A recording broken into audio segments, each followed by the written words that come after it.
Bonjour à tous, bonjour à vous mesdames et messieurs, bienvenue ce matin sur votre antenne, bienvenue sur Equinox Télévision. Et c'est avec beaucoup de fierté que nous allons pendant ces 2 heures de temps d'antenne poursuivre encore cette belle initiative, cette belle mission de chaque matin en votre compagnie, tout en saluant ceux et celles qui pour la première fois assurément nous regardent ce matin avec, on dira, un objectif serein, mieux comprendre le Cameroun d'aujourd'hui tel que nous tentons tant bien que mal de faire sa réelle peinture. Vous êtes très nombreux en même temps à vous poser des questions sur les nombreux agissements des civils contre les policiers ou encore les gendarmes aujourd'hui dans les villes du Cameroun. Depuis des semaines, des bagarres ne cessent de s'enchaîner et d'ailleurs ça fait parler plus d'un. Au demeurant, on se demande qu'est-ce qui se passe véritablement au Cameroun, quelle est la brouille existante entre les civils et les forces, si on peut le dire ainsi, de défense et même de sécurité aujourd'hui.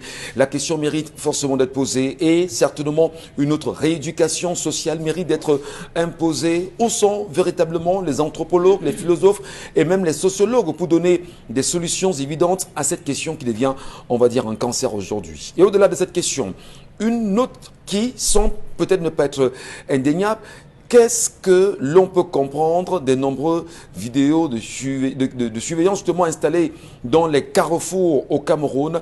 Un cas, le plus récent, c'est ici au carrefour Bonakwamwa à Douala, bien évidemment, où un commerçant s'est vu, on va dire, dévalisé et des montants faramineux ont été portés bien sûr de son entreprise.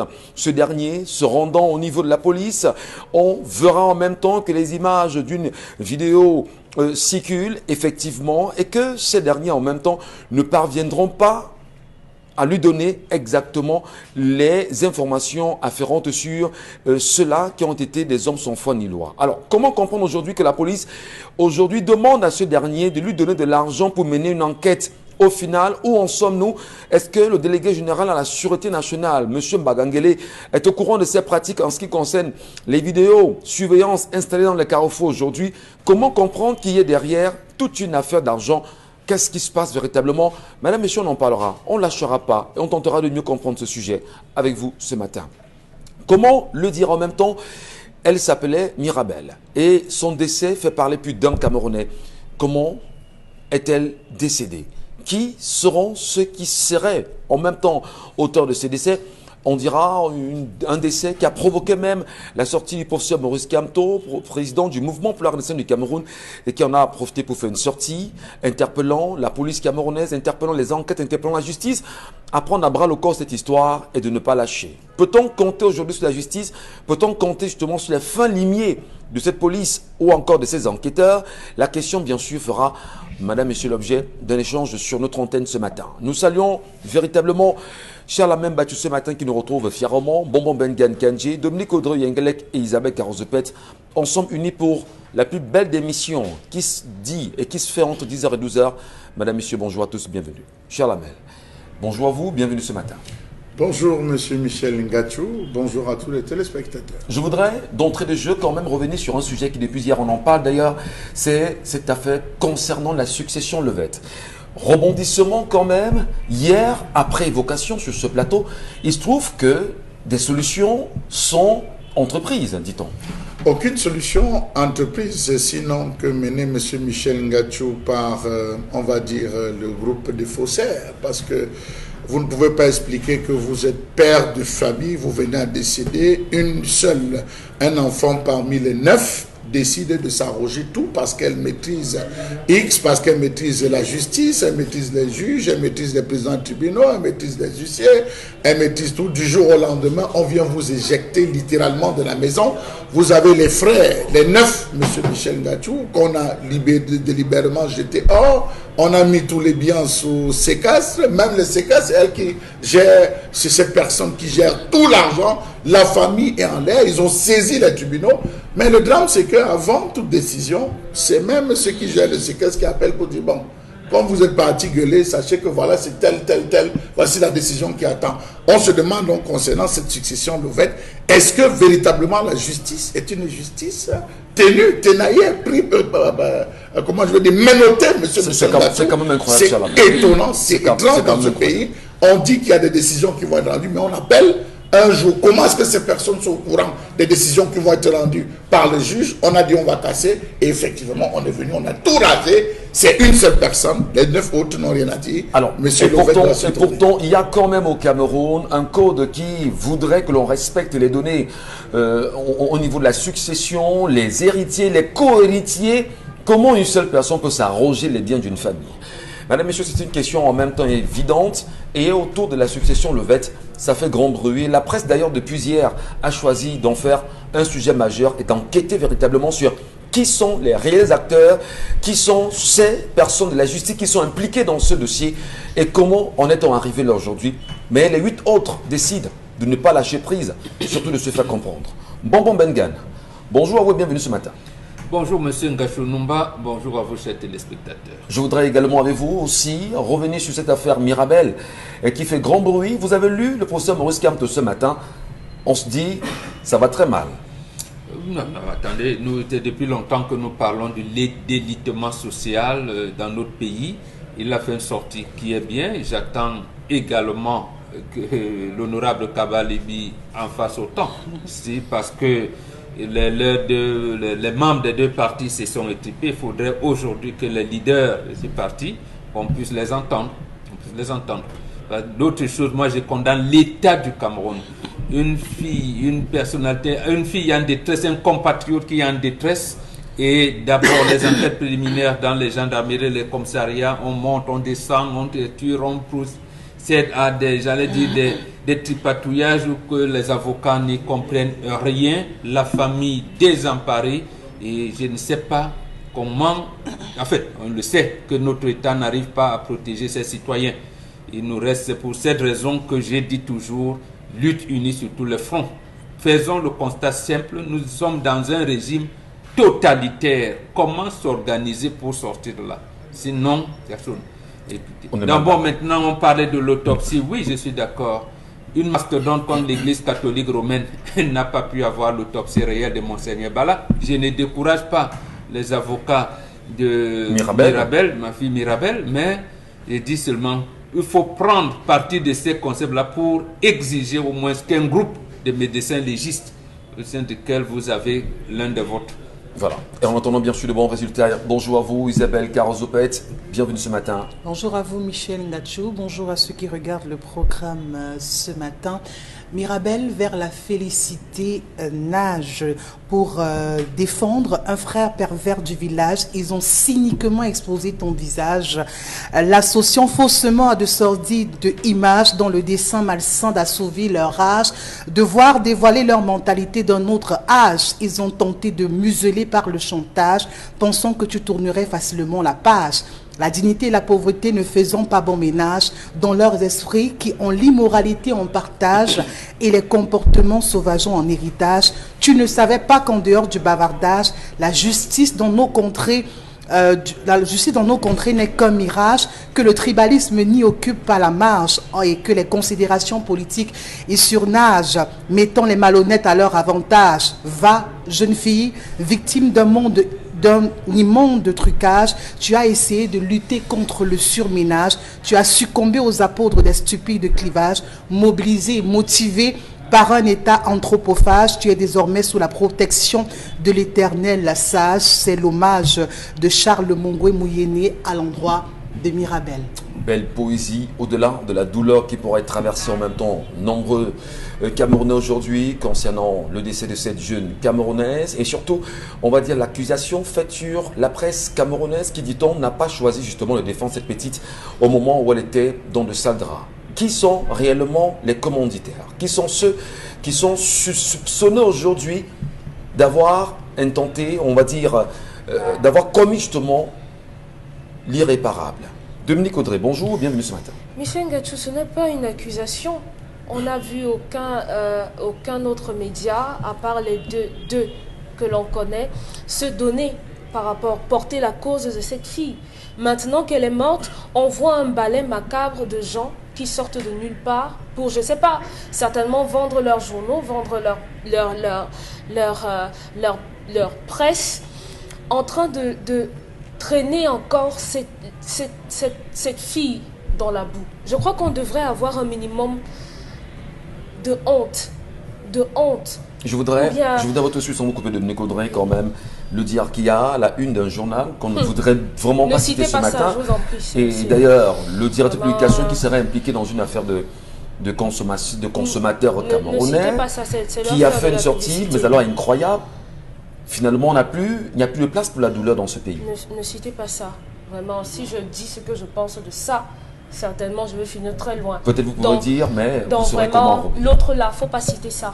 Ouais. Faut pas citer ça parce que il était déjà là lorsque l'histoire est sortie. Il aurait pu parler. On a fait de cette histoire, du cas de cette jeune femme, une affaire de parti politique, alors que ça n'impliquait que des individus. On n'aurait pas dû avoir l'histoire MRC-PCRN dans cette histoire. Ce sont simplement des hommes qui ont été impliqués dans cette histoire. On aurait dû se contenter de ça. Aujourd'hui, sur la toile, on voit les gens de ces deux partis en train de s'étriper. Pourtant, on n'aurait pas dû en arriver là. Donc, il faudrait que les responsabilités soient établies. Et depuis hier, quand vous parcourez certains murs, vous voyez les expressions, ce que les gens disent. Si elle avait accepté les excuses, elle serait en vie. Si elle avait choisi se taire, elle serait ceci. Un peu comme pour dire que c'est de sa faute, puisqu'elle a voulu poursuivre avec sa quête de justice, et bien qu'elle paye le prix. De toutes les façons, on dit généralement qu'il pleut sur tous les toits. Si elle est morte aujourd'hui par le concours de qui que ce soit, vous également, vous mourrez. Même si, on va dire, on peut le citer quand même, l'influence de Paul Tuta, sur une sortie sur les réseaux sociaux, a dit ceci: dans une bouteille de coca, ils y ont mis du poison. Qui sont ceux-là? La déclaration est quand même assez forte aujourd'hui. Madame, monsieur, merci à vous de rester sur notre antenne. C'est 10 le Zénith et nous sommes déterminés à aller très loin, au-delà des questions urgentes, au-delà des réalités sociales, mais surtout l'histoire. Des histoires comme chaque matin de nous. Il faudrait peut-être rappeler aux téléspectateurs qu'ils peuvent envoyer les histoires par tout le monde sur le plateau. Ce matin, nous avons reçu une histoire d'un monsieur qui se plaint de sa femme. Il est marié depuis une dizaine d'années. Ils ont 3 enfants à leur actif et il dit que sa femme est devenue incontrôlable. Sa femme est devenue irrévérencieuse, insupportable. Vraiment, il s'est dit, ma culture me permet de prendre une autre femme. Et avec le comportement de celle-ci, je ne suis pas sûr que je vais pouvoir m'en sortir. Donc, il a décidé de se lancer à la quête d'autres femmes et il a multiplié des relations. Le problème, le problème commun qu'il a toujours rencontré dans toutes les relations qu'il a tenté d'avoir depuis 1 an, que ça ne va véritablement plus chez lui, c'est que il n'arrivait pas à avoir une érection.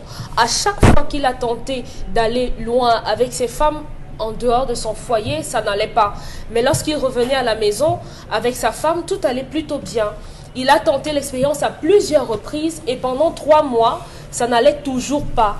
Il a donc parlé de ça à un membre de sa famille qui lui a dit non, il faudrait qu'on aille voir quelqu'un, on aille consulter quelqu'un. Donc ils se sont rendus chez le monsieur et le monsieur lui fait savoir qu'en fait sa femme l'a fétiché depuis très longtemps pour que justement il ne puisse pas avoir de relations en dehors de la maison. Extra-conjugal. Oui, extra-conjugal. Lorsqu'il revient à la maison, il pose la situation, il met la femme face aux faits. Sa femme dit qu'elle ne se reconnaît pas, elle ne sait même pas comment on fait ce genre de choses, ça ne lui a jamais traversé l'esprit, donc vraiment, elle ne se reconnaît pas là-dedans.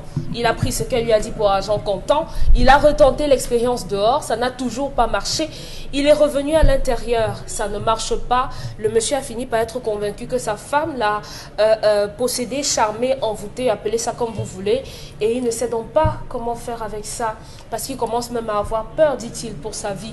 Il ne sait pas comment on fait pour rester avec une femme qui est capable de vous emprisonner, de vous embrigader autant de temps juste pour vous avoir. Donc, il pose la question de savoir comment est-ce que sur le plan traditionnel, on pourrait le libérer ou bien comment il doit faire pour sortir de ça.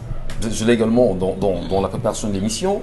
Il demande bien s'il peut continuer avec cette femme quand même. Hein. Oui, naturellement. Est-ce qu'il peut continuer? Merci. Mais peut-être la question qu'on ne lui a pas posée, c'est de savoir comment a-t-il passé le message à la femme si jamais la femme dit qu'elle ne se reconnaît pas justement dedans? Il lui a dit que je suis allée rencontrer quelqu'un et on m'a fait savoir que tu as fait quelque chose sur moi parce que depuis, bon, il lui a pas dit directement que comme tu vois là, j'ai essayé de te tromper et ça n'a pas marché.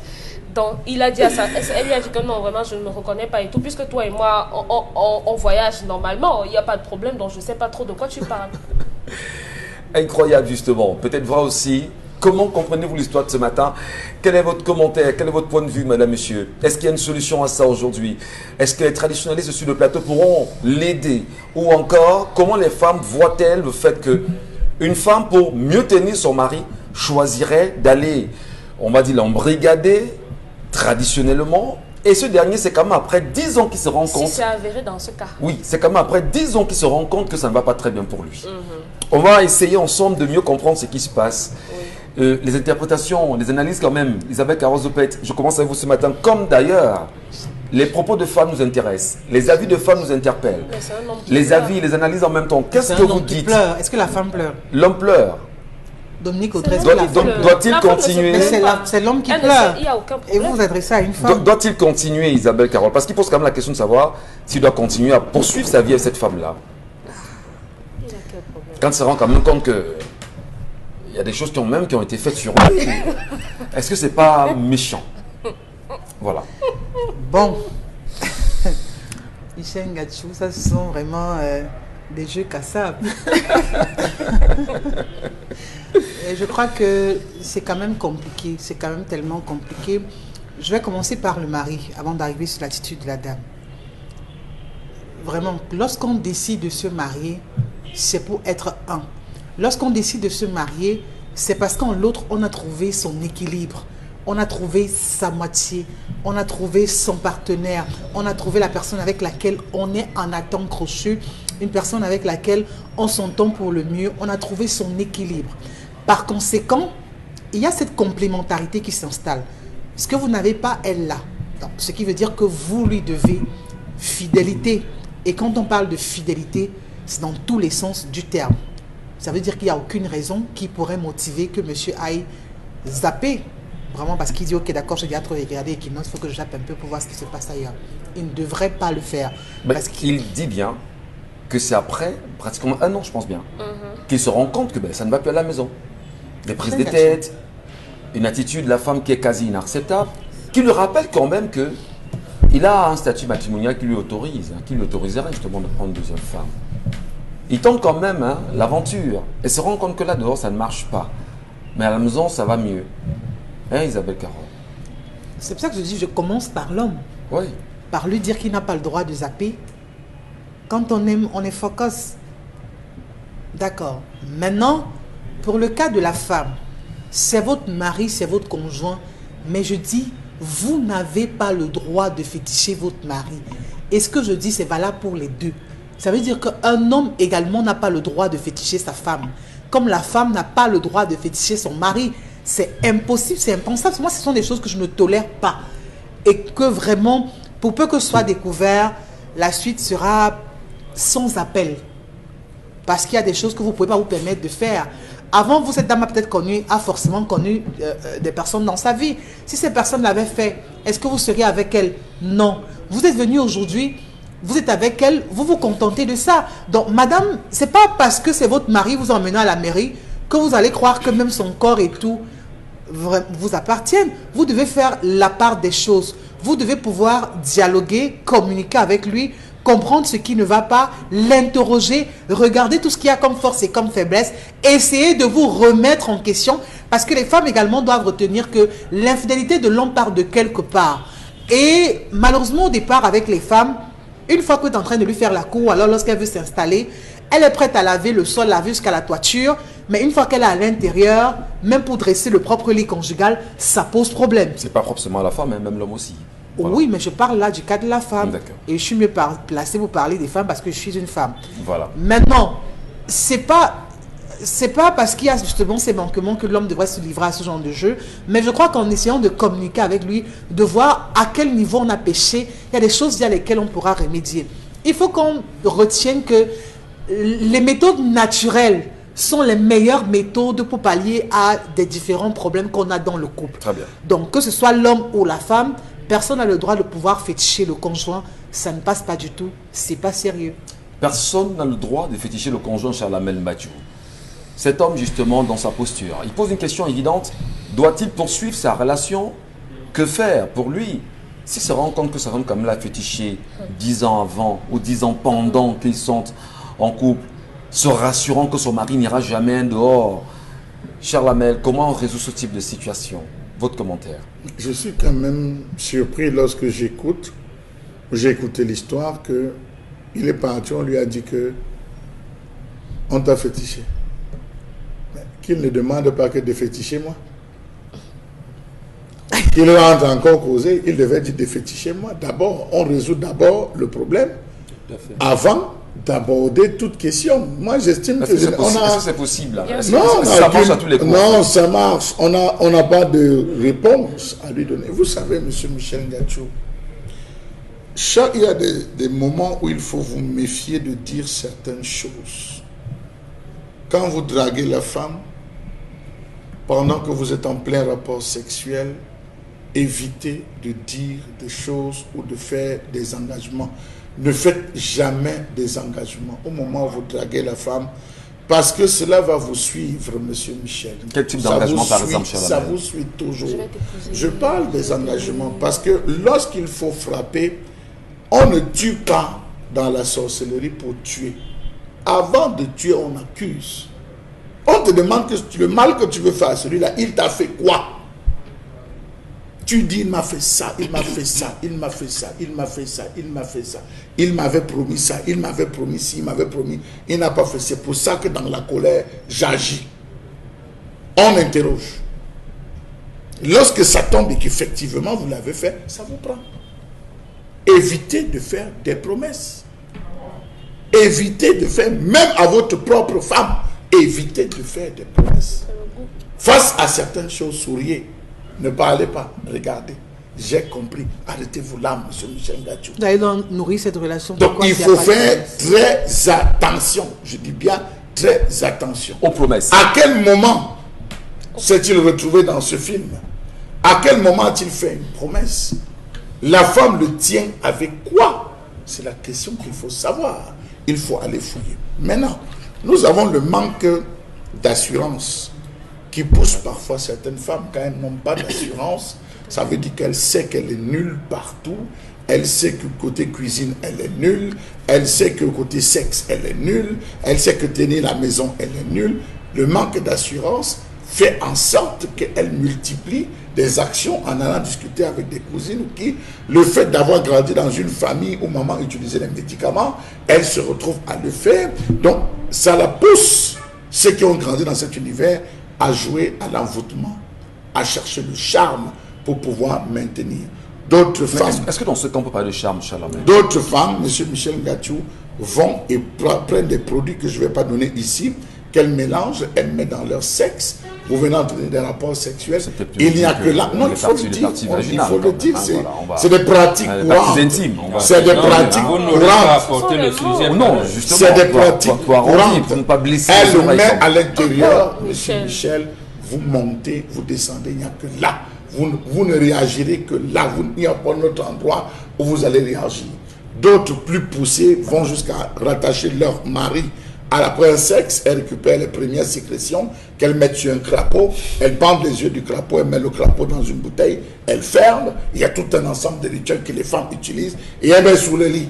Tant que le bandeau ne tombe pas, vous ne serez jamais libre. Allez même chez Matousalem, allez réveiller Méphistophélès, jamais vous n'allez retrouver.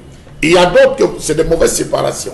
Il a eu une mauvaise séparation. On peut accuser la femme, c'est pas, il y a une mauvaise séparation avec une copine, et elle dit, ok, d'accord, elle va voir en disant, il m'avait promis ceci, il m'avait promis cela. On dit, qu'est-ce que tu veux? Que son sexe ne n'entre jamais, qu'il ne retrouve plus sa virilité. Non, mais là, quand même, dans nos cas, ils sont mariés quand même. Hein. Non, je suis ensemble, ils ont 3 enfants. Vous n'avez pas compris. Il a dit qu'il aurait pu être encore avec une fille dehors qui lui aurait fait ça. Qui soit autre que sa femme. Donc, il faut dire, donc, M. Michel, que l'homme, il faut aller fouiller. Tout de suite, on ne peut pas lui dire que ta femme ne quitte pas. Il est allé quelque part, on lui a dit quelque chose.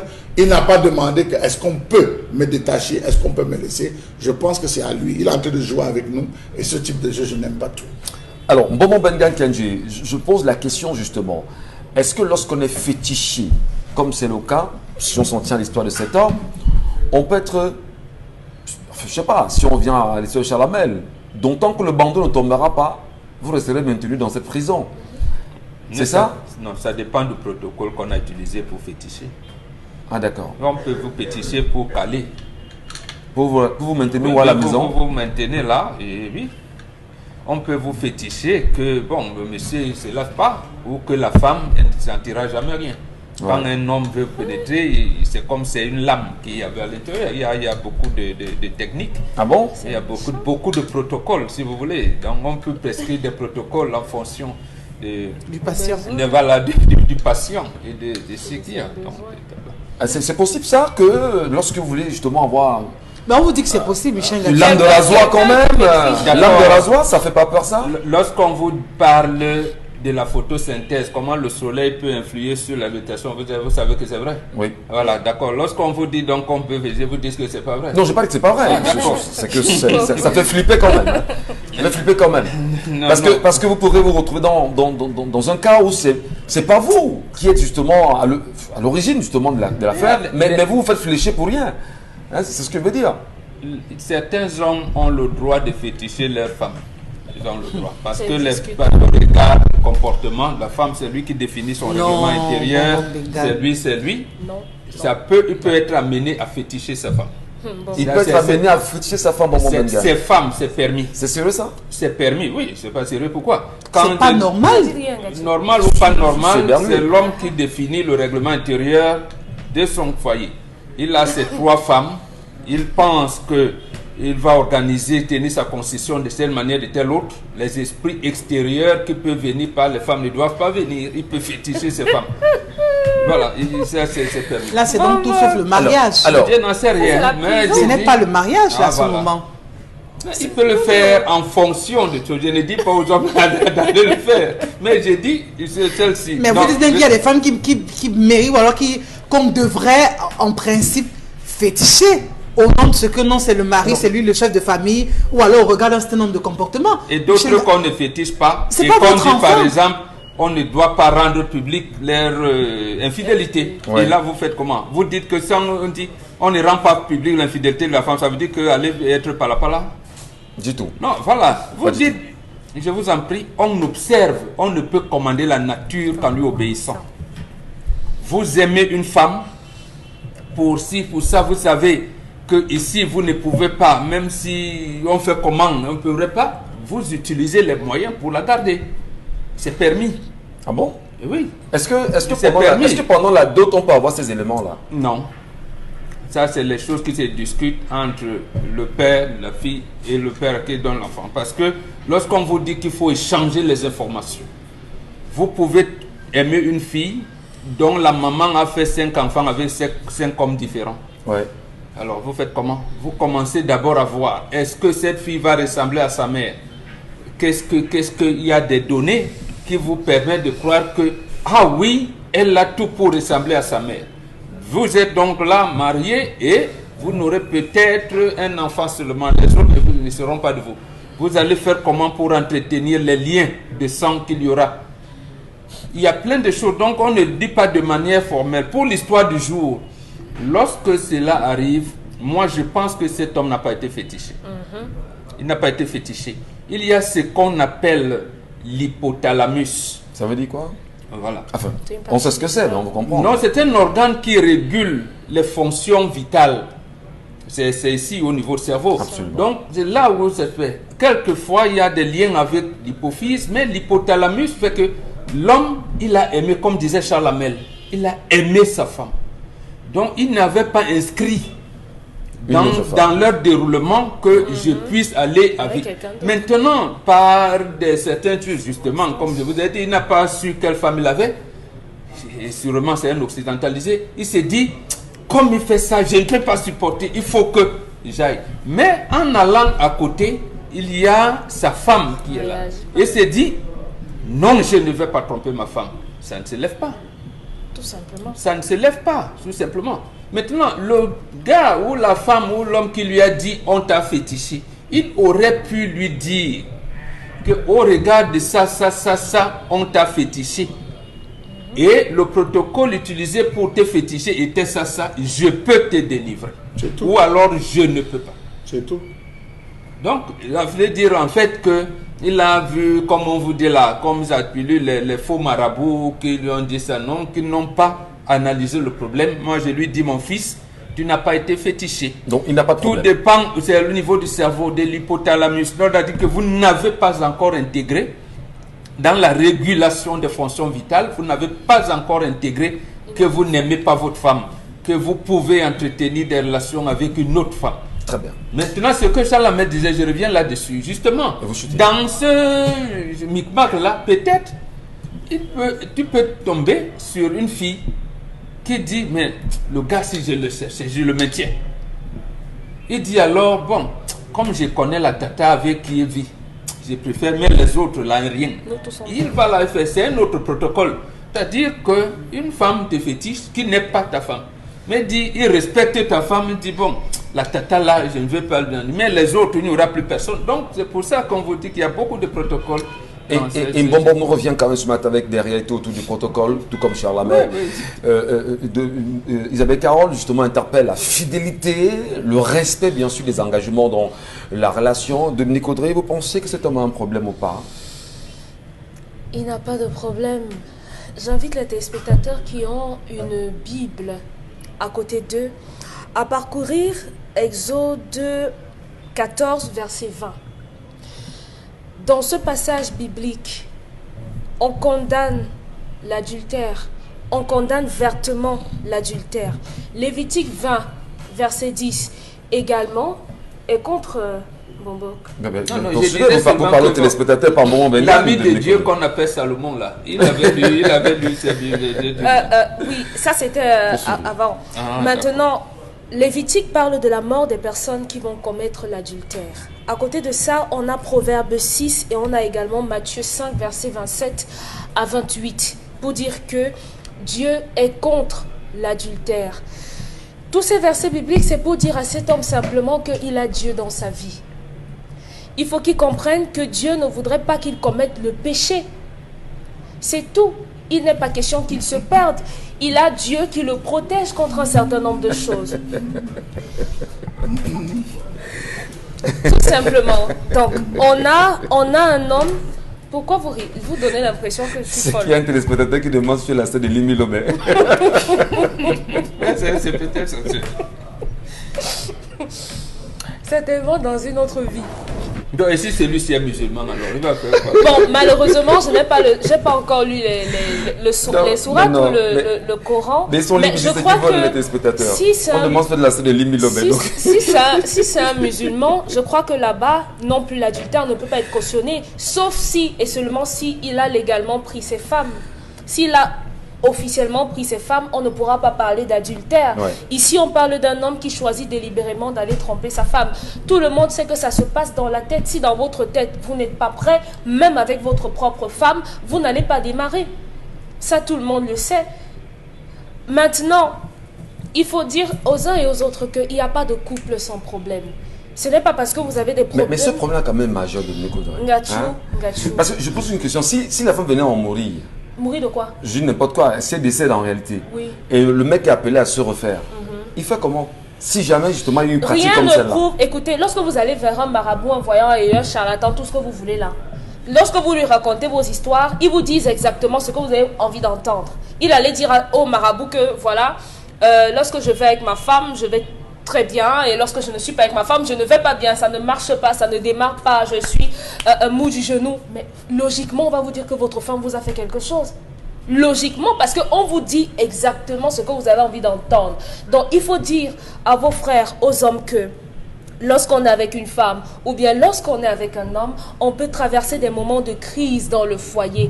Et la maturité qu'on a à gérer ces choses nous différencie justement des enfants ou des animaux. Si vous n'êtes pas à même de gérer une petite dispute avec votre femme ou bien de gérer une petite têtutesse de votre femme, ça veut dire que vous êtes un homme faible. Montrez-moi un seul couple où il n'y a pas de problème.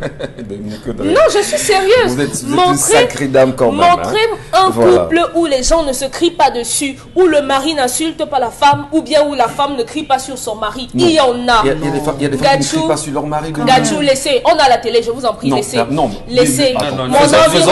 Faisons comme à la télé. Non, plus qu'on a la télé. Non, je ne suis pas... Vous savez que je ne fonctionne pas comme ça. Il y a des femmes qui ne crient pas sur leur mari. Ne mettez pas les organes.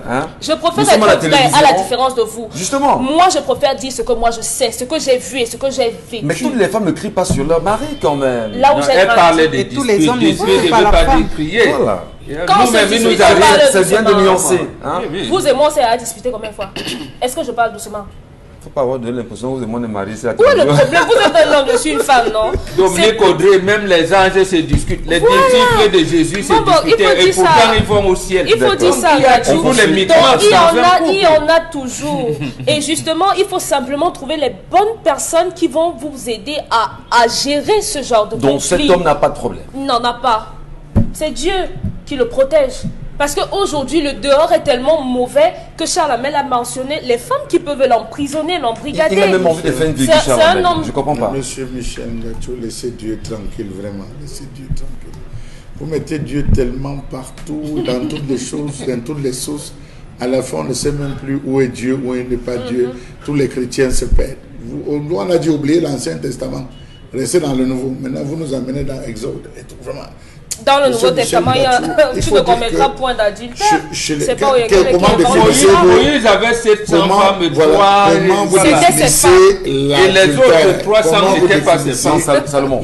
Salomon, voilà, L'adultère, Salomon, voilà. c'est dans un monde bien précis, dans un tout autre chez les bantons, on ne connaît pas cette expression, Monsieur Michel Ngacho. Donc, il faut dire qu'il y a certaines ethnies, c'est important de préciser. Non, je peux l'adultère, citer- monsieur les Bantous, c'est connu. je Vous peux- n'irez pas Monsieur la femme de Michel l'autre quand Ngacho, même. Hein. Monsieur Ah, Michel non, ça Ngacho. change selon les La sujets. femme On de est d'accord, l'autre, ça. c'est la femme mariée.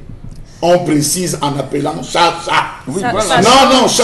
La En femme allant mariée, avec vous une fille n'irez non pas mariée, avec c'est comme- toujours là-bas, c'est chez les occidentalisés. Une fille non Nous, mariée, c'est l'adultère. normal, c'est pas Chez nous, l'adultère. c'est la femme mariée d'autrui. Voilà. On ne peut pas la Non, toucher. non, tout ça. C'est clair. Ça, c'est connu. Chez les Bantous, Oui, hein. Oui, c'est on ce ne qui est peut dit. pas. Ouais. Monsieur Michel Ngacho, je disais qu'il y a des ethnies, et je termine par là, des ethnies où il est strictement, où on travaille sur les jeunes filles.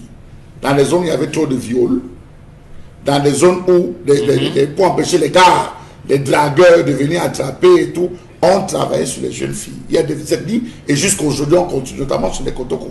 Je peux citer chez les Kotoko, où les jeunes filles, vous placez devant une fille Kotoko, tant qu'on n'a pas enlevé. Vous ne pouvez Donc, pas. tant Vous que ne pouvez pas. l'épouser, hein. Donc, il peut être tombé sur une fille, quand il est dehors, il peut être tombé sur une fille qui obéit à ça. Ça aussi, on a oublié ce facteur. Il y a des parents qui fétichent leurs enfants. Leur fille, va seulement à l'école. Oui, oui, tout Le à jour fait. que tu rencontres ton garçon, tu l'amènes à la maison, le père enlève. C'est les données Ça, important. culturelles. Ça, c'est les données culturelles que vous n'avez pas et il fallait préciser cela. Il faut passer ça important. aujourd'hui, hein, apparemment. Alors Ça semble être une bonne astuce, moi.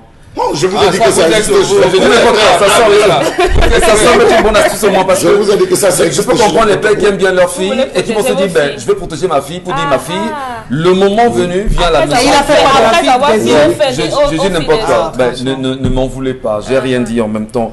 On évolue. Allez tout de suite, madame, monsieur la colère, signé Charles Hamel Bachou.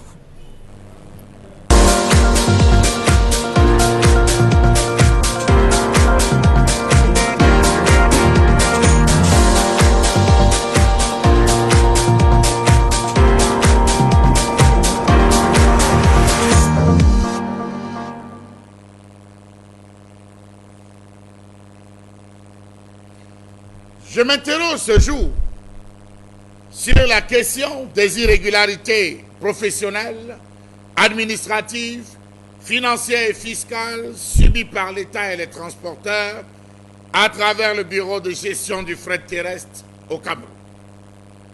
Depuis une dizaine d'années, les transporteurs ont des problèmes avec le bureau de gestion du fret terrestre sur la répartition du fret. Comment comprendre l'injustice que rencontrent les transporteurs dans la filière transport dans ce pays? Depuis plus de 10 ans, ils ne cessent d'annoncer des grèves.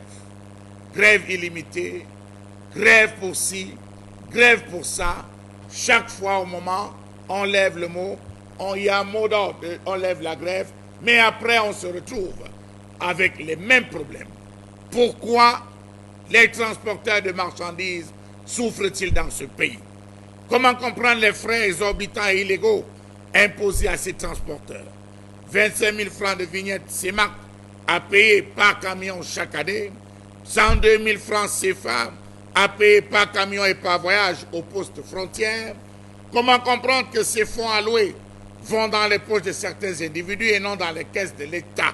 Il faut dire que le syndicat n'est pas passé par 10 chemins pour porter plainte et accuser même en disant qu'il y a une distraction de plus de 316 milliards de francs CFA. malversation financière qui s'opérerait à travers le non-reversement des recettes des timbres, des lettres de voiture internationales et de vignettes SEMA. Autre fait, comment comprendre l'imposition des redevances illégales de sol dans les corridors non conventionnels aux postes frontières? Comment comprendre ces prélèvements frauduleux des frais non prévus par les textes? 16 200 francs CFA dans les corridors conventionnels, 60 000 francs CFA dans les corridors non conventionnels par camion et par voyage. À quoi sert ou à quoi leur sert cet argent quand les camions sont saisis au Tchad, en Centrafrique et surtout qu'ils ne font rien? Pourtant cet argent devait servir à défendre leurs intérêts. D'ailleurs, il faut le préciser, c'est l'une des missions du Bureau de gestion de fret. Comment comprendre le refus du ministère des Transports de réformer le Bureau de gestion de fret terrestre, devenu une caisse noire, qui échappe à tout contrôle malgré les injonctions, les multiples injonctions du Premier ministre? On a eu le cas de Philémon Yam, qui s'était penché sur le dossier, qui avait demandé à voir un peu plus clair. On a eu ensuite le cas de John Gouté, qui lui aussi se penchait sur le dossier.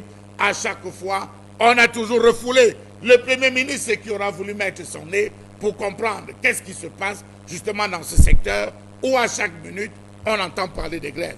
Comment comprendre l'illégalité criarde dans laquelle baignent à ce jour certains dirigeants actuels du BGFT, Bureau de gestion du fret terrestre? Comment comprendre le non-respect des articles 162 et 179 de la loi numéro 2012-001 du 19 avril 2012 portant code électoral qui aborde justement la question d'incompatibilité entre les responsabilités syndicales et publiques et politiques selon le Code du travail et de la Convention de l'Organisation internationale du travail. À la tête, on retrouve et des députés, à la tête, on retrouve des maires. On parle, il faut le préciser aussi, de ces transporteurs qui, à la moindre requête, se retrouvent mis à l'écart. On retrouve des responsables qui ne parviennent pas à voir leurs documents aboutir parce qu'on dit le transport, ça se paye cash. Comment comprendre ce détournement à ciel ouvert de 316 milliards de francs CFA tant décriés? Jusqu'à quel niveau sont établies les responsabilités? Comment comprendre le non-respect de la condamnation du BGFT et ses dirigeants actuels par la Cour suprême, en l'occurrence le coordonnateur pour obstruction à la justice et empêchement du liquidateur d'exercer ses fonctions? Le transport des marchandises se porte mal. D'ailleurs, ils l'ont fait savoir, une grève illimitée, elle se tiendra. Pourquoi ne pas résoudre un secteur aussi névralgique que celui-là, lorsqu'on sait que tout ce qu'on a dans nos supermarchés, tout ce qu'on a dans nos supérettes et dans nos boutiques, si cela ne vient par le transport terrestre, ça vient par le transport maritime. Dans le secteur du transport des marchandises, même en termes de vêtements, même en termes de nutrition, même en termes de logistique, est forcément névralgique pour qu'on s'amuse avec le sien. Merci beaucoup, cher Lamine Bachou, pour cette colère exprimée ce matin. Et on en profite pour faire un clin d'œil aux nombreux transporteurs routiers, urbains et interurbains du Cameroun qui nous regardent ce matin et qui se sont en même temps, on va dire, intéressés par cette colère exprimée par Lamine Bachou.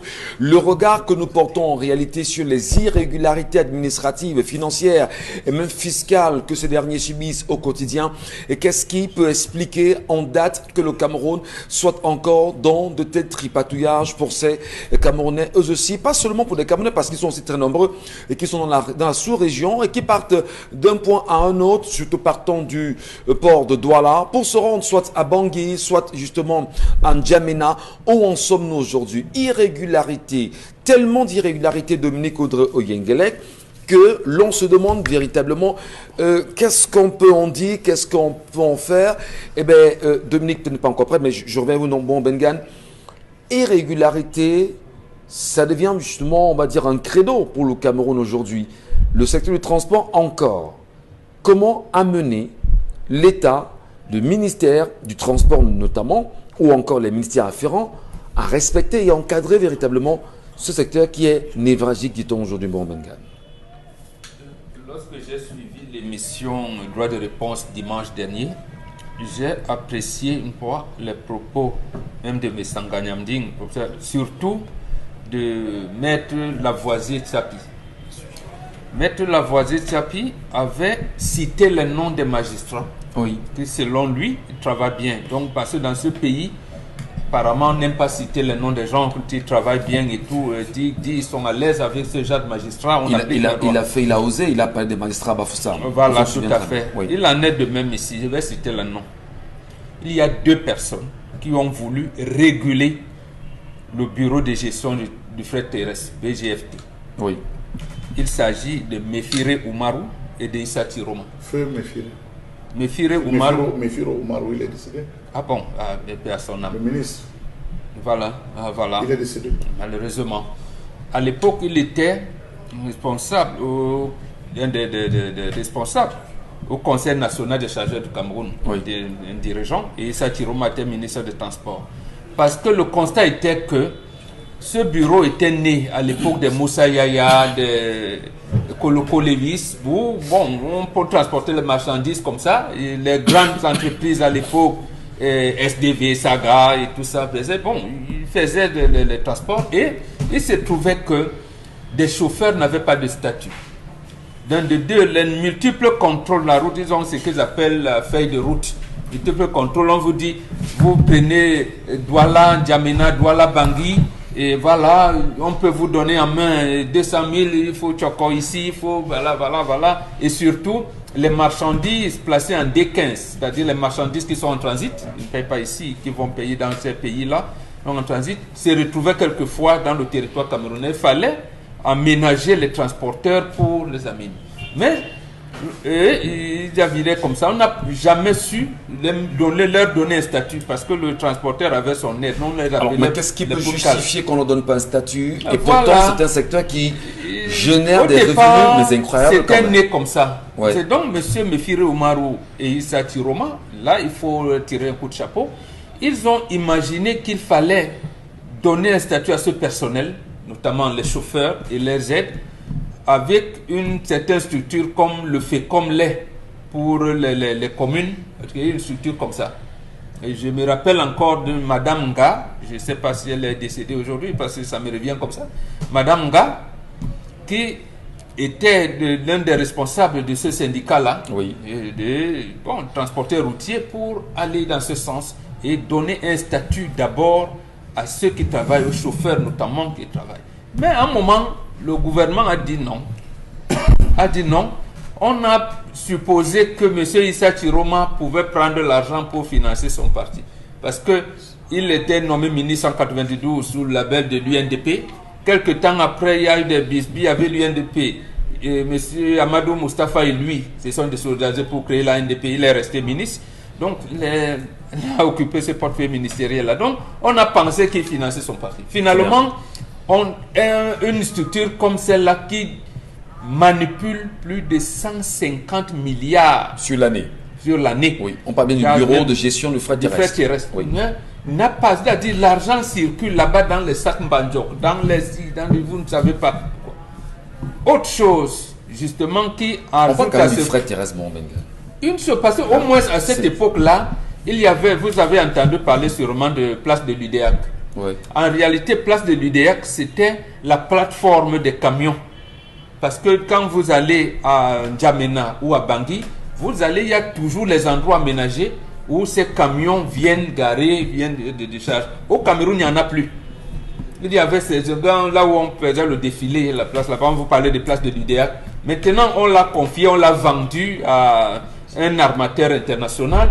Les camionneurs, on les a envoyés à Yassa, où nous ne peuvent même pas garer les camions. Vous les voyez garer dans le long de la rue à Bali, comment on l'appelle, à côté du stade Omnisport. Oui. Donc, en fait, c'est une volonté politique pour que cet argent-là soit distrait, soit transporté dans les sacs Mbandjok. C'est complètement bien.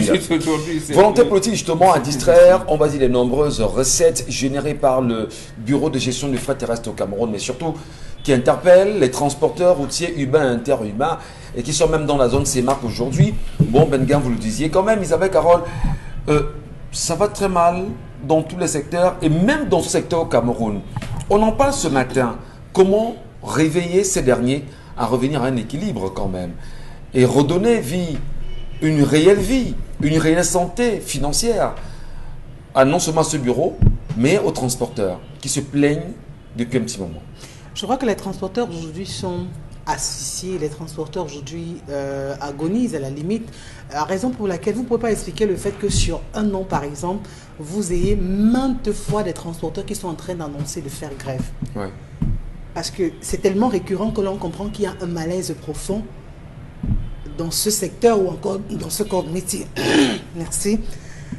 Et à ce niveau, je crois que c'est au ministre des Transports de pouvoir faire son travail.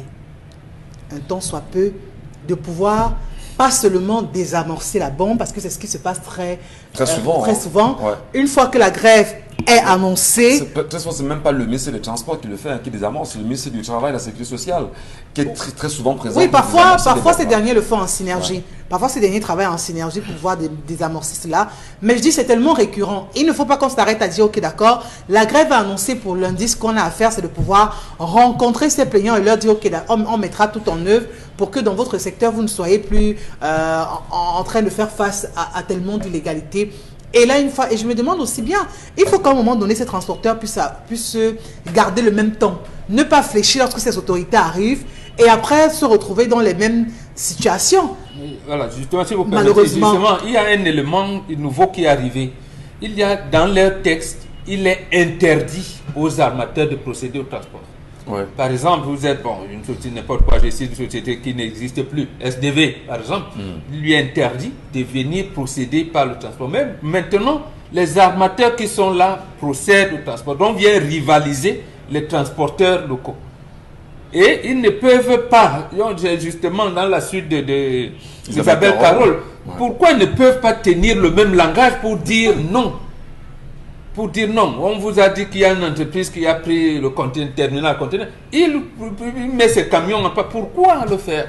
Et maintenant, comme ces syndicats de transporteurs, notamment transport routier, tous adhèrent au R, ils pensent que venir discuter avec le ministre en charge de cette affaire-là, c'était aller à l'encontre des orientations du chef de l'État. Alors qu'eux, à la maison, ne peuvent pas ravitailler, ils ne peuvent pas donner la ration. C'est bien dommage. Vous poursuivez Isabelle Carole pour sortir.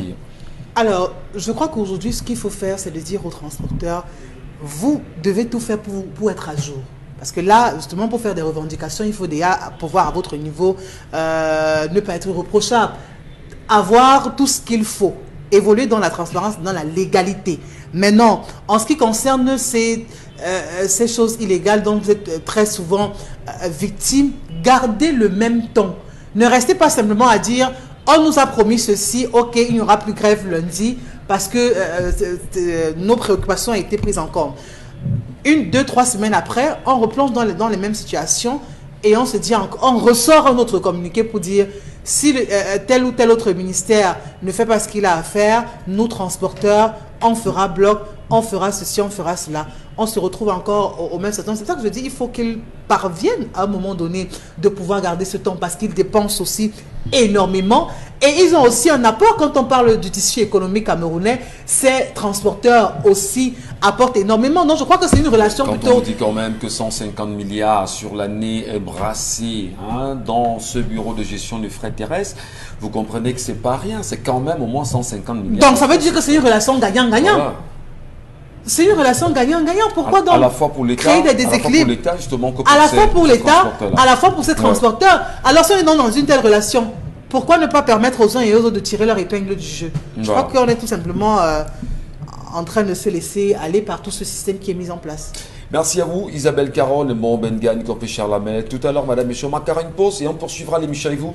Mais surtout, on vous l'a promis, on voudrait bien comprendre ce qui s'est passé autour du décès de Mirabel Lincoln. Eh bien, au-delà de la question aussi, on vous l'a dit d'entrée de jeu, qu'est-ce qui se passe avec les vidéos de caméras, avec les caméras de surveillance installées dans les nombreux carrefours au Cameroun, notamment ici à Bonacqua. On vous racontera une belle histoire par la suite. Vous entendrez la super chérie de la police qui investit dans ce chantier. Bienvenue à tous, bienvenue à vous. Si à l'instant vous vous joignez à nous sur notre antenne, c'est 10-12 de Zénith, deuxième partie en même temps, à 11h un peu plus de quelques minutes quand même. Nous sommes très heureux, madame et monsieur, de partager cette tranche d'antenne avec vous. Et on en profite pour adresser notre soutien, on va dire, à tous ceux-là qui nous regardent ce matin dans une des prisons du Cameroun, parce qu'ils sont très nombreux en même temps, des compatriotes qui sont dans les prisons et qui nous regardent véritablement. Ils sont également très nombreux des compatriotes qui sont couchés ce matin sur un lit d'hôpital mondiale et qui au moins ont la chance de regarder Equinox Télévision. Mais on va en profiter justement pour dire, pour rappeler qu'ils sont encore très nombreux ces Camerounais qui depuis la marche du 20 septembre 2020 sont encore dans les prisons aujourd'hui. Et dans quelques jours, ça fera 1 an qu'ils vont pour beaucoup être écroués dans certaines prisons. Comment comprendre que pour avoir choisi de manifester simplement, pour faire savoir sa volonté en tant que Camerounais, pour qu'il puisse avoir un changement, que vous soyez embastillés et écroués dans les prisons aujourd'hui? Un peu plus de 162, le chiffre est encore maintenu. Et ça nous rappelle encore que Olivier Bibounissak s'y trouve aujourd'hui, le professeur Alain Fogg également, fait partie de ceux qu'on qualifie aujourd'hui comme étant des otages de la République, des otages du gouvernement de la République. Paul Biya, peut-on encore le citer en tant que président de la République? Est-il au courant justement de ces manigances-là? La question bien sûr mérite d'être posée. Avant la pause, nous revenons sur une question évidente concernant la mauvaise gestion allouée aux transporteurs terrestres et même urbains, voire interurbains, je dirais même dans toute la zone CEMAC aujourd'hui. Dominique Audrey, une petite virgule sur la question et puis on poursuit l'émission. Ce qu'il faut dire sur les recriminations que portent les transporteurs aujourd'hui, c'est qu'elle est fondée. Le reproche qu'on peut leur faire, c'est que lorsqu'ils ont annoncé la grève au mois de juillet, tout de suite à l'issue de la concertation avec le ministre du Travail, ils ont annulé en janvier, voilà, qu'on a levé en février, avant celle de juillet. À chaque fois qu'il y a une concertation, bim, ils annulent le mot d'ordre de grève et quelques mois plus tard, on se retrouve encore à porter les mêmes récriminations. Aujourd'hui, ils estiment que le décret de 94, de novembre 94, au niveau des assurances, de la répartition des assurances, n'est pas respecté. Il y a plein de récriminations dans la lettre qu'ils ont rédigée au Premier ministre qui n'ont pas été respectées et aujourd'hui, ils remontent encore au créneau. Ça veut dire quoi? Ça veut dire que simplement, à l'issue... Oui, Michel. Non, allez-y, nous vous écoutons. Ça veut dire qu'à l'issue des concertations, on leur a fait des promesses qui étaient pompeuses et ils ont juste repris leurs différents travaux, les différents transports, en attendant justement qu'on implémente les résolutions de cette concertation-là. Mais rien n'a été fait. Aujourd'hui, ils ont écrit au niveau de la Cour suprême par rapport à 316 milliards, oui, de francs CFA qui auraient été détournés, dont ils attendent encore les réponses de ce côté-là. Il faut dire que ces transporteurs, Mbombo dit le monde évolue par les crises. Et je crois que s'ils veulent effectivement se faire entendre, se faire respecter, parce qu'il y a beaucoup de choses qui entrent en jeu dans l'exercice de leur fonction, disons fonction, de leur métier, de leur activité, il faut impérativement qu'on leur donne une place de choix, qu'on leur donne un peu plus de considération. Les Camerounais peuvent simplement taper sur Internet la correspondance du 22 juillet 2021 sur les transporteurs du Cameroun. Ils vont voir le chapelet de récrimination. Je ne vais pas pouvoir lire ici. Il y a la non-application du décret de juillet 2015. Il y a la violation du fractionnement des primes.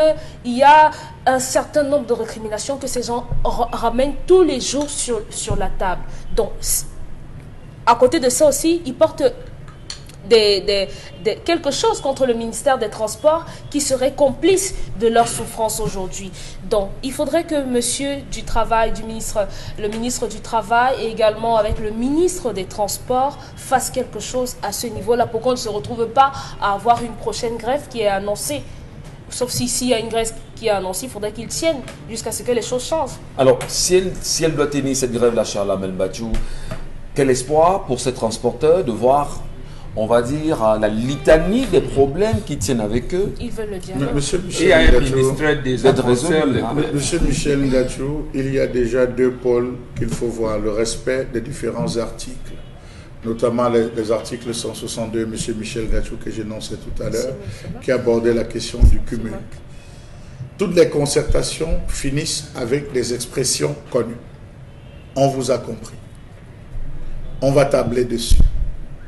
Faites-nous des propositions. On a transmis le dossier au Premier ministre. On attend l'appréciation de la présidence. Soyez patients. Pourtant, les problèmes sont connus. Les problèmes sont sur les pieds, on va dire, de tous ces différents responsables. De l'époque de Robin Kili, à l'époque de Ngale Bibé, passant par celui de Bebengon, les problèmes ont été les mêmes. Les problèmes ont toujours été saillants. Depuis 92, voilà, il y a Roma. Les problèmes sont saillants. Et chaque jour, on ne fait que grimper en termes de chiffres. Les problèmes sur lesquels ils ont demandé de tabler, c'est l'homologation d'un tarif plancher sur le transport de marchandises en interne. Premier point. La question des doubles immatriculations, M. Michel Ngachou. L'autre question d'autorisation des ERC attribuée plus aux étrangers. Ouais. Aux étrangers co-nationaux, M. Michel Ngachou. La marginalisation des nationaux, des Camerounais, dans les quotas du fret à cause de l'invasion des expatriés. Il y a tellement de problèmes qu'ils ont posés en disant, mais cette affaire est en train de nous éloigner. On en discutait la dernière fois, lundi, concernant la question des quotas. Le ministre du Commerce devrait être associé, je ne pense pas que je me trompe, que le ministre du Commerce devrait être associé, le ministre du Travail, le ministre des Transports, pour essayer de gérer cette situation. Mais vous entendez chaque année... Mais là, vous êtes encore dans pour essayer de gérer.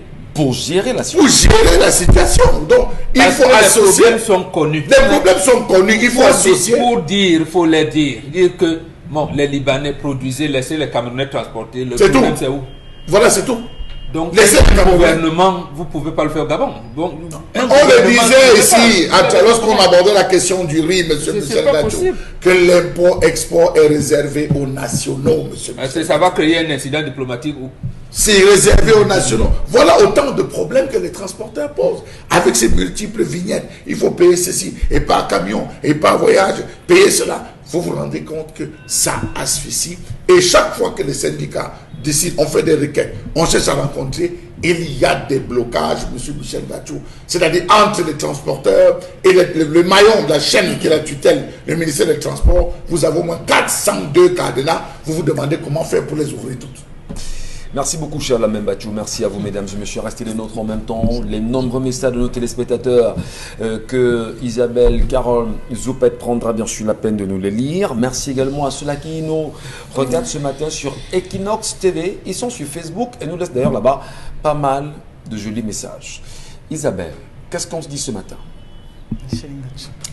Michel Ngachou a encore fait quoi? De quoi riez-vous? Vous voulez que je parle? Mais parlez, il n'y a pas de souci. D'accord. Assumons. Bonjour à l'équipe Equinox. Pour moi, je dirais que à cet homme que le charme n'existe pas, juste le plaisir qu'il trouve avec sa femme, il ne l'a pas encore trouvé ailleurs. L'homme et la femme, c'est la pointure comme la chaussure. Nadia depuis Garoua. On ne fait pas. Dites que l'homme peut-être n'est pas charmé, mais le charme existe. Ne dites pas des choses que vous ne connaissez pas. Autre message, il cherche tout simplement un motif pour justifier ses égarements parce qu'il est lâche et incapable de dialoguer avec sa femme. Il fuit la pluie pour tomber dans l'océan. Allez donc chez les écans et vous essayez de comprendre comment la femme part accoucher en sifflant. Voilà. C'est l'homme qui se tord de douleur à la maison. Donc, sachez-le, la femme peut vous torturer. C'est vous qui assumez les douleurs d'enfantement. Alors qu'elle est là. Donc, ne dites pas elle va accoucher en sifflant. Oui, tout à fait. Elle dit que l'homme l'a jeté. Pendant qu'elle est en train de pousser, c'est vous ressentez tousser. Ça se passe chez les étoiles. Et ça ne joue pas dans toutes ces zones. Il y a même un qui a fait ça dernièrement. Un gendarme est venu me voir à l'Est. Il s'est permis de bastonner quelqu'un mettant en cellule et c'est lui qui recevait le coup. Il me dit, mais bon, on fait comment? Il dit, mais toi, tu le tapes pourquoi? Il dit, non, on ne tape plus les gens. Ne voyez pas les gens debout comme ils sont. C'est-à-dire qu'on vous amène en cellule pendant qu'on tape sur vous. C'est vous, le gendarme, qui recevez les douleurs. Vous savez, il y a des gens mauvais. Il y a des gens mauvais et méchants là-dehors, M. Michel Ngachou. Il y a d'autres qui ont la possibilité de faire, mais ils choisissent de rire et de ne pas faire. S'il est tombé sur une femme qui estime qu'elle veut garder, il y a des femmes qui vous disent, qui ne se cachent pas pour dire à leur mari, si j'avais la possibilité de construire une cage, j'allais construire une cage, je te mets dedans. Je te nourris. Oui, il y a des femmes qui le disent.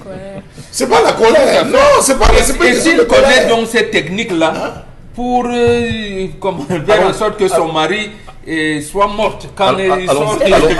Allons avec des messages. Bonjour le Zénith, cette femme est une vraie sorcière parce qu'elle a envoûté cet homme, parce qu'elle a eu peur que son mari prenne une deuxième femme comme son régime le permet et c'est peut-être la cause de l'envoûtement. C'est Guédia Étoile depuis Bonabé. Il y a une différence entre l'envoûtement et le charme. C'est L'envoûtement, c'est le contrôle de l'esprit. Tout à fait. On contrôle l'esprit. Le charme, c'est contrôler le corps. On contrôle. Partout là, il passe, il ne voit que la femme. Partout là, il passe, il ne peut rien faire. Est-ce qu'on se casse si l'homme s'y est charmé, Chalamé? Parce que lui, vous dit bien que il a quand même tenté une escapade. Pourquoi vous ne voulez pas admettre l'hypothèse que c'est dans sa tête que ça va pas? Non, j'ai pas dit que... Non, il n'est pas charmé. Il n'a rien, on ne lui a rien fait. C'est juste que c'est sa femme qui est son tout, son carrefour, son matin. Moi, je veux, c'est que le marabout, celui qui l'a vu, lui a dit. Parce qu'on ne peut pas vous montrer le pot et on ne vous montre pas le compte. Voilà. Si on lui a dit que voici ce qui... C'est comme ça qu'il faut lancer souvent le défi à ces gens. Ces gens qui passent le temps à se balader, à raconter n'importe quoi. Oui, on a dit qu'on m'a fétiché. Non, il n'y a pas de problème. Qu'est-ce qu'il faut faire? S'il était venu en disant que pour me déficher, on a dit il faut. Là, à ce niveau, c'est en train d'en parler. Mais là, il n'a rien dit. Message.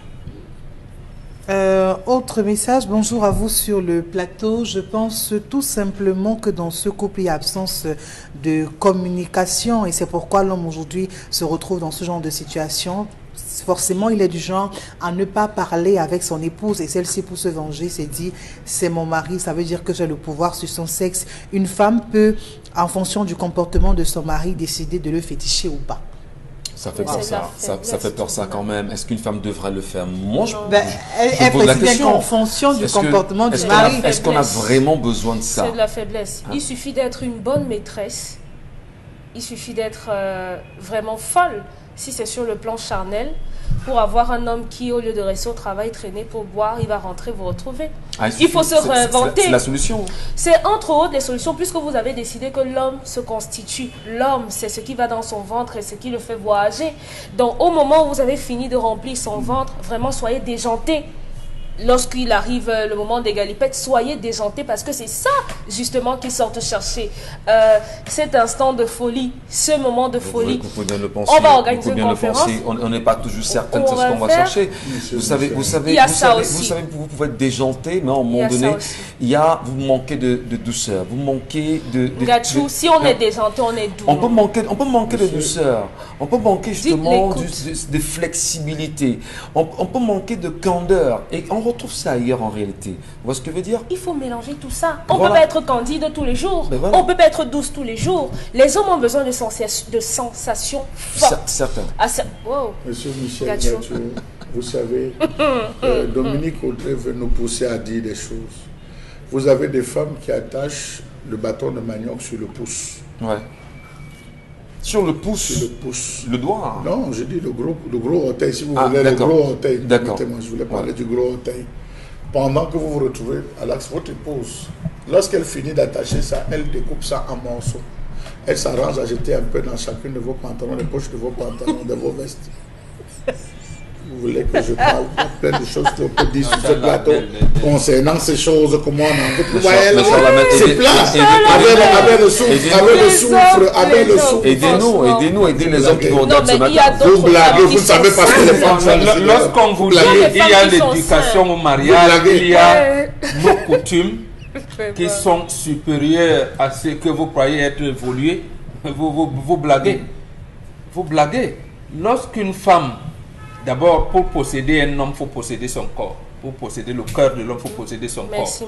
Mais comment on possède le corps, on ne vous dira pas ici. Et pour posséder une femme, pour posséder son cœur, l'argent. Comment on ne vous dira pas. L'argent, hein? Oui. Ok, c'est bien. Tu viens de trouver l'argent, tu vas le passer, c'est l'argent, ouais.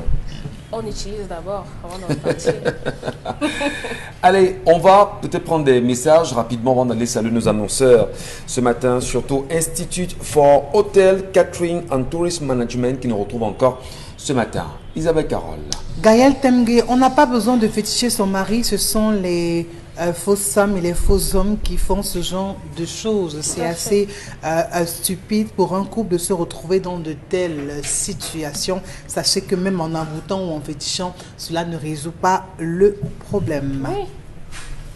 Qu'est-ce que ça fait de rester avec un homme? Vous savez qu'il est là parce qu'il est retenu, il ne vous aime pas parce qu'il vous aime sincèrement. C'est la faiblesse. Que vous a dit qu'elle ne peut pas aimer 3 femmes? Un homme qui va aller féticher sa femme parce que non, on peut la regarder ou bien peut être tenté. C'est un manque d'assurance. C'est un homme qui manque d'assurance.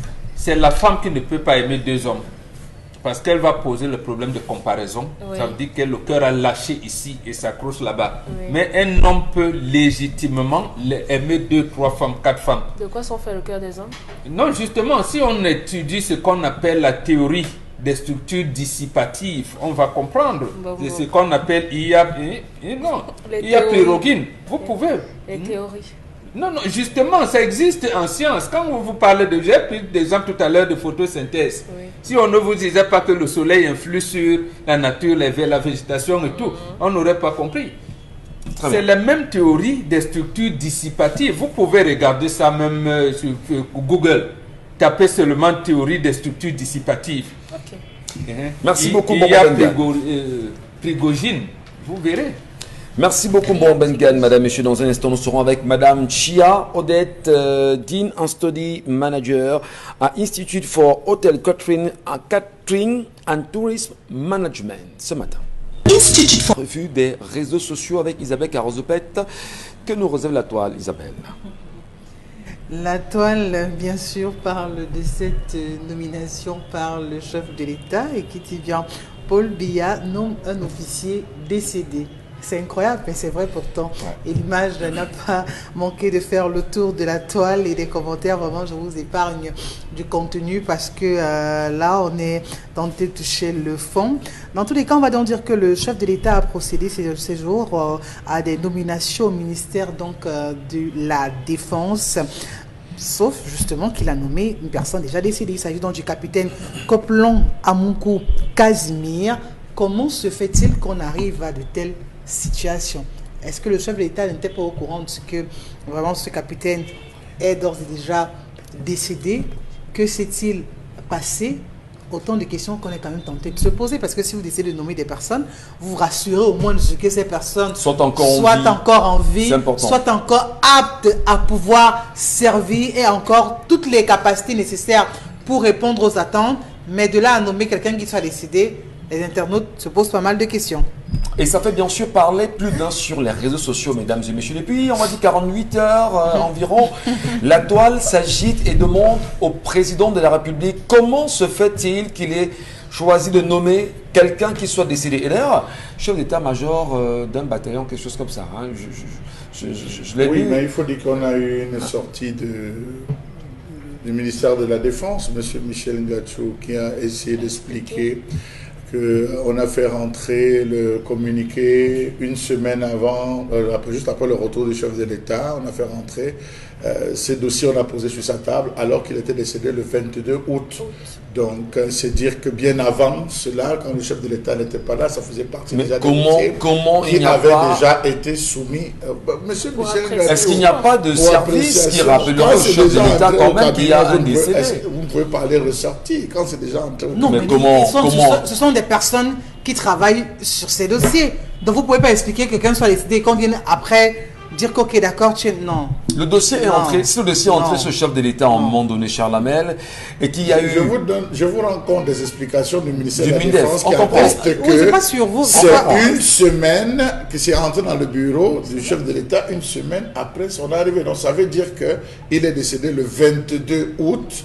Le bureau, vous savez qu'il y a un schéma et un processus par lequel les dossiers arrivent au bureau du chef de l'État. Il faudrait que ça... Donc, c'est arrivé, c'est des choses... voilà l'explication qui ont été données, M. Michel. Avant qu'un communiqué ne soit rendu public, on s'accorde sur... On jette encore un coup d'œil, que ce soit sur le contenu, que ce soit au sujet des personnes qui soient concernées. Moi, je dis, c'est impossible, alors c'est difficile de pouvoir essayer de sauver une telle situation, d'apporter un argument qui puisse pour vous, c'est quoi? C'est de la négligence? C'est la négligence simplement. Si disons-le. C'est la négligence simplement. Où le chef de l'État allait en court séjour et que c'est rentré dans le bureau. Posons les questions. Oui, mais il faut pas c'est rentré avant que ce soit rendu public. avant, lorsque ça arrive déjà, on suppose que ça a parcouru, il y a eu tous les renseignements nécessaires qui attestent ceci. Donc 22 août, je crois, le retour du chef de l'État, c'était juste une semaine. Oui, c'était net, monsieur Mathieu, ce dont on parle, c'est qu'avant que ce soit lu au poste national, il faut quand même prendre la peine de vérifier, on va dire, de ce ratio de l'existence de ces derniers. C'est pas nouveau, ça s'est fait dans le grand déploiement de l'armée en 2001. Je pense même que notre confrère et ami Aman Mana avait d'ailleurs été interpellé, avait été menacé pour cela, pour avoir publié ces décrets du chef de l'État qui réformait toute l'armée en 2001. Il y avait effectivement là-dedans des gens décédés, tout simplement, et ça s'explique lorsqu'on chemine le dossier. Il peut ne pas être là, il peut l'envoyer là-bas. Et le retour, quand il signe, on envoie directement pour publication à la radio. C'est comme ça. Et comme le journal officiel, même si dans le journal officiel, ça existait, ça serait parti. Donc, le dossier, lorsque ça monte à la présidence de la République, il ne le signe pas le même jour. Voilà. Oui, on est d'accord, mais le temps de publier comment ça sort de la présidence de la République et acheminé au niveau de la radio nationale. Que les dossiers, les réformes de l'armée, je les signe demain. Non, le débat n'est pas à ce niveau. Comment ça sort de la présidence? Premièrement, on sait justement au niveau du ministère de la Défense qu'il y a quelqu'un qui ne vit plus. Avant de rendre public, pourquoi ne prend-on pas la peine de dire c'est discrétionnaire? On a soumis à l'appréciation du chef d'État. Il pouvait dire sur le dossier, son nom je barre. Ce nom je ne valide, c'est discrétionnaire. Comment vous dites non? Vous donnez l'impression que le ministre en charge de la Défense appelle le chef d'État en disant, mais Excellence, voilà la page numéro 3, le nom qui est là vraiment, il est déjà mort enlevé. Dominique Audrey. C'est pas comme ça. On l'a déjà eu, que ce soit avec les enseignants d'université, les professeurs, parce qu'ils nomment, les recteurs, ils nomment les hauts responsables. Ça s'est déjà vu là-bas. Oui, mais parce que justement, je pense que si vous avez lu l'interview de Jacques Vergès, en mai, je pense à paru dans Jeune Afrique Économie de mai 1990, quand l'information était arrivée qu'on pouvait nommer son ami Douala Moutomé, il a dit, si on nomme Maître Douala Moutomé, je vais perdre un ami, je n'aurai plus que d'un. Parce que la présidence de la République est comme un tour. Non, plus on s'éloigne de la présidence, plus on est coupé. On ne s'éloigne pas du sujet. Qui est supposé, qui au niveau de la présidence... Ça ne se présente plus. Quand vous connaissez les œuvres, qui est supposé lire avant qu'on ne publie? Est-ce que le président de la République a un secrétaire général, lui ou non? On ne lit pas. Quand il vient sous pli fermé, on dit, monsieur le directeur de la CIA-TV, voilà le courrier de la présidence. C'est lui qui ouvre. C'est lui qui ouvre le courrier et il lit directement. Très bien. Et je vous parle un autre exemple. En 2002, le RDPC procède au renouvellement des bureaux des organes de base, comme ça se fait aujourd'hui. Oui. On a changé une circulaire du président de la République entre le palais de l'Unité et le palais des Congrès. Oui. Et au point où même son journal L'Action a publié la version tronquée. Voilà. Donc, on va poursuivre. On va poursuivre justement. Autre sujet de Isabelle Carole. Vous êtes mieux sur la question, Denis Kodé, on vous comprend très bien. Il n'y a pas grand-chose à dire. Ça veut dire que la marge d'erreur, si on peut dire que c'est une erreur, ici est négligeable. Si c'était un certain nombre d'années que la personne était déjà décédée, oui, on aurait eu de quoi faire. Mais ici, c'est à peine quelques jours. Voilà. Faut pas... Autre sujet, Isabelle Carozepès. Autre sujet, on va peut-être dire bonne nouvelle pour les populations après cette circulaire donc, du ministre de l'administration territoriale qui fait donc savoir que suite donc multiples désagréments rencontrés par les usagers dans la délivrance des attestations de présentation des originaux des diplômes, dû essentiellement au nombre réduit des autorités administratives appelées à les délivrer, il vient donc de décider d'autoriser les sous-préfets à signer dorénavant les dits documents. Comme quoi les souffrances des uns et des autres, on peut le dire, ont été abrégées. Est-ce que c'est... Moi, quand j'ai lu ce document, je me revois moi-même comme Camerounais et les nombreux diplômes que j'ai tenté de faire légaliser. Je revois encore la sous-préfecture de Tinga à Yaoundé, Yaoundé 2 justement. Mais où on y est allé, légaliser nos documents, nos diplômes, nos attestations justement là-bas. Comment ce n'est que maintenant que ça sort? Moi, je parle de mon cas, de mon propre vécu. On a fait la scolaire la semaine dernière. Dites au moins merci à Tangandji d'avoir réagi. Bon, monsieur Tangandji d'avoir réagi promptement. On peut faire autant de reproches qu'on veut, mais s'il y a un semblant d'action, il faut suivre et encourager pour que les autres également suivent. Maintenant, les populations qui se plaignaient du retard, des lenteurs et tout ça, on va observer pour voir si effectivement sur le terrain, le travail va se faire normalement. Pour les autres qui étaient là avant, vraiment, comme quelqu'un a dit, si c'est ton moment de galère mais seulement il n'a pas spécifié, hein. C'est toutes les attestations, tout type d'attestation. Si on avait spécifié, oui, mais si on n'a pas Il n'a spécifié, pas ça veut dire toutes sortes c'est d'attestations. généralisé. Ouais. Non, il y a une attestation délivrant des diplômes qui est signée par le seul préfet. Ouais. C'est ça qu'il délègue et décentralise, si on peut se permettre. C'est le préfet seul qui avait l'autorité de signer. Donc désormais, ici, il a fait ce qu'on appelle rapprocher l'administration des administrés. Donc c'est une bonne chose. Voilà. Donc on salue pour le Tangani ce matin, Charles Amel. Non, on le salue. C'est bien, mais sauf qu'il ne faudrait pas que les réseaux, dans les sous-réseaux secrets. Ça veut dire quoi? Ça veut dire qu'il ne faudrait pas qu'il y ait des réseaux parallèles dans les sous-préfectures qui retardent aussi cela. Que véritablement, lorsque ça arrive, qu'on dépose et que dans les délais, cela puisse atteindre le sous-préfet. Est-ce que ce n'est pas le nouveau colère ici qui aurait interpellé Paul Tangandi? Parce qu'on s'en souvient quand vous êtes revenu sur les vrais sous-préfets et les préfets qu'on a dans cette administration-là. C'est tout le monde, ça l'a réveillé. Il était question qu'on décrit, et vous savez, qu'on porte la voix du peuple, les récriminations du peuple. Nous sommes contents pour le peuple. Aujourd'hui, on attend de voir les premiers essais. Il y a des concours encore qui sont en vue. Oui. On attendra de voir est-ce que véritablement les gens se plaignent encore. Déjà qu'on a donné au sous-préfet, ça suppose qu'on a 360 communes.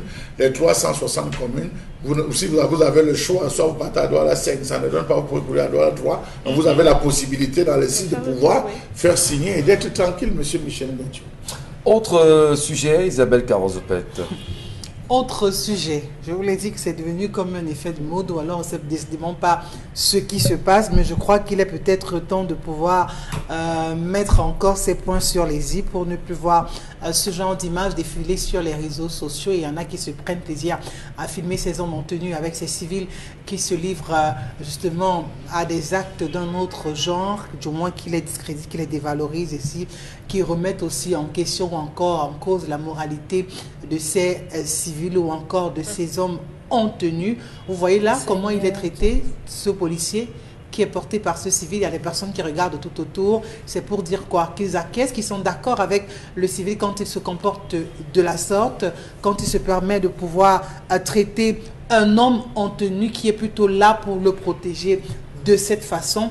Autant de questions quand même qu'on est tenté de se poser, mais dans tous les cas, ce qu'il faut dire, c'est que le mal devient de plus en plus profond, l'inquiétude se fait grande, et qu'est-ce qu'il faut faire pour stopper ce genre de situation? Voilà. Vous nous avez fait justement, on va dire, vous avez collecté les images de ces derniers 24 heures qui circulent abondamment sur les réseaux sociaux. On est comment on doit se poser des questions fondamentales. Dominique Audrey, on aborde le drapeau en tant que policier, en tant que militaire, en tant que gendarme. Oui. Lorsqu'on met sa tenue. Le citoyen doit savoir justement que celui qui porte une tenue porte le drapeau automatiquement. Oui. Celui qui porte le drapeau doit savoir justement qu'il est plus fort que le citoyen. Est-ce qu'à un moment donné, ça n'a pas, à votre avis, créé, on va dire, avec les derniers événements, une certaine, je veux dire, une certaine colère, certains abus, disons ça comme ça, entre celui qui porte le drapeau et le citoyen qui veut se sentir protégé, mais plutôt qui est abusé, pour arriver à de tels résultats? La dernière vidéo en date présente un homme en tenue qui est soulevé comme du n'importe quoi par un civil. Oui.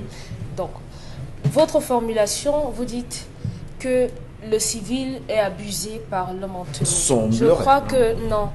La présentation des choses aussi a sa place. Si, sur le plateau, on donne l'impression que parce qu'on est un homme en tenue, on a le dessus et on doit rester tranquille, ça va faire que les civils vont toujours continuer parce qu'il y a des civils qui provoquent les hommes en tenue.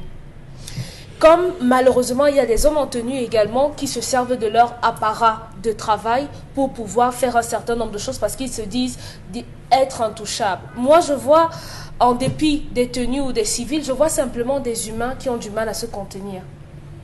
des humains qui ont du mal avec l'éducation à eux donner dès le bas âge. Parce qu'une personne, j'ai dit ici il y a quelque temps avec la bagarre de Bessenguet, que des hommes d'un certain âge ne doivent pas se livrer à un certain spectacle. Lorsqu'on a une femme, des enfants et autres là, vous ne pouvez pas vous donner un spectacle de cette façon. Vous ne pouvez pas vous retrouver à bagarrer comme ça, comme des chèvres, en plein carrefour. Vous ne pouvez pas, parce que vous avez un exemple à donner à vos enfants. Donc ce n'est pas normal.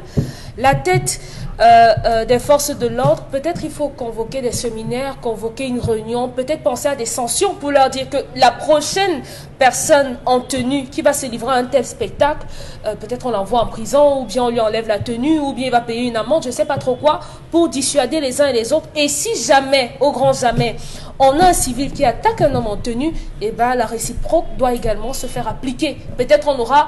Si on doit les traiter comme des enfants, on les traite comme des enfants. Est-ce que vous n'avez pas le sentiment, bon, Bengan, qu'il faudrait peut-être rééduquer à la fois les citoyens et rééduquer même nos forces de défense et de sécurité dans leur globalité? Oui, c'est ce que nous disons depuis au moins 5 ans. Mais j'ai peur que nous n'ayons atteint le paroxysme, c'est-à-dire le degré suprême où on ne pourra régler ce problème que lorsqu'il y aura la vraie bagarre. C'est-à-dire, et j'ai peur de ça. J'ai l'impression que ça couvre, comme c'est Véline Poudimbole qui a écrit son ouvrage, Sous la cendre, le feu. Donc, le feu est en train de couvrir la cendre. Et ça, c'est des signes précurseurs qui montrent qu'il faut qu'on évite une déflagration sociale. Il risque d'avoir j'allais dire, des règlements de compte au moment où le citoyen ne se reconnaît plus aux institutions qui encadrent son épanouissement. Là, c'est très grave ce qui s'annonce là. Il faut qu'on arrête ça très vite. Charles Hamel, votre commentaire sur cette foultitude, on va dire sur ces images accumulées quand même, parce que depuis hier, il y en a trop. Et des bagarres, et des insultes. Et il y a même ce qu'on ne filme pas. Il y a même ce qu'on ne voit pas. Hier, M. Michel Ngachou, au quartier Tonnerre, à Bepanda, un monsieur et André devaient tous voyager. Ils se sont retrouvés dans un bar, monsieur et madame. Ils se trouvent en train de consommer. La femme, en se levant au moment où klaxonne pour se rassurer si c'est son bus qui part, elle bouscule la bière qui se verse sur le policier en tenue. La femme s'en va, elle court. Le monsieur qui est à côté dit vraiment je m'excuse, c'est ma femme et tout qui est allé, je m'excuse. Le policier se lève, dit vraiment je vais juste voir. Il se lève, il fait comme s'il va. Il dit bon d'accord, il fait comme s'il va à l'extérieur. Il retrouve la femme, il attrape la femme par les cheveux, il frappe la femme. Dites-moi, vous appelez ça quoi? Le mari qui vient derrière se rend compte, prend aussi le coude, il met sur la nuque pour défendre son épouse. Hier à 2h, nous sommes au quartier Nkane, M. Michel Ngachou, où un homme en tenue, je ne sais pas s'il a eu... Non, le quartier, c'est pour les connaisseurs. Le quartier Nkane, c'est pour les connaisseurs. Comme ça. Il ne faut pas ajouter. Le gars, il vient, un militaire vient, il passe la nuit avec une belle de nuit. Oui. À 2h, la fille demande à ce qu'il paye. Il dit, je n'ai pas d'argent. Il sort le poignard. Il commence à menacer de poignarder la fille. La fille se met à crier. Les gens sortent. On arrive, il menace. On réussit à le maîtriser. On le fait maîtriser. Il fuit. Il part. Quelques heures plus tard, il appelle ses compères en disant qu'on m'a agressé dans tel quartier. On a tenté de récupérer mon arme. Ils sont venus 5. Ils ont semé le bordel et ils ont disparu. Alors, vous appelez ça quoi, M. Michel Ngachou? Des abus, justement. C'est pour rejoindre ce que disait Dominique Audet tout à l'heure. Vous appelez ça quoi? Il y a des personnes assez civilisées dans nos forces de maintien de l'ordre, FMO, forces de défense, ils sont assez civilisés qui ne se permettent pas. Il y a d'autres même dans les quartiers que vous ne saurez jamais qu'ils sont militaires. Jamais. Ils entrent en civil, ils sont en civil. Oui, j'en connais plein que vous ne saurez jamais.